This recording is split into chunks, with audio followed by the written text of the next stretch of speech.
अस्सलामु अलैकुम वरहमतुल्लाहि वबरकातुहू।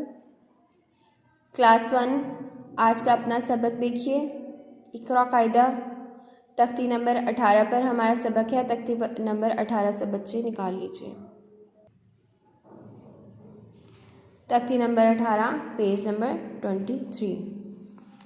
अऊज़ु बिल्लाहि मिनश शैतानिर रजीम बिस्मिल्लाहिर रहमानिर रहीम। तख्ती नंबर 18 तशदीद शद के बारे में हम पढ़ रहे हैं। मश्क पे हमारा सबक है।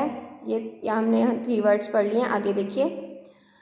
ऐन ज़बर लाम, अल्लाम ज़बर ला, अल्ला मीम ज़बर मा, अल्लमा वक़्फ़ अल्लम। अल्लम नहीं पढ़ेंगे, ठीक है।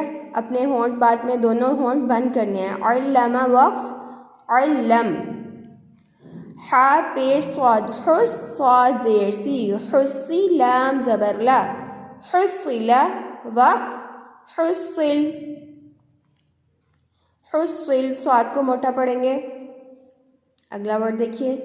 ऐन ज़बर दाल, अद दाल ज़बर दा, अद्दा दाल ज़बर दा, अद्ददा वक़्फ़ अद्दद।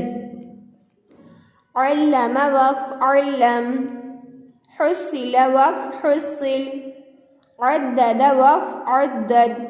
इक़रा कायदे में मोटे हरूफ जो हैं उनको आसानी से याद रखने की पहचान ये है कि वो जो हैं ग्रीन कलर के लिखे होते हैं। सब बच्चों को मैं बता चुकी हूँ, जो ग्रीन कलर के वर्ड्स होते हैं उनको हमेशा मोटा पढ़ते हैं। अल्लमा वक़्फ़ अल्लम, हुस्सिला वक़्फ़ हुस्सिल, अद्ददा वक़्फ़ अद्दद। आज का हमारा सबक यहीं तक है। सब बच्चे डेट लगा लेंगे और बहुत अच्छा लेसन याद करेंगे। अस्सलामु अलैकुम वरहमतुल्लाहि वबरकातुहू।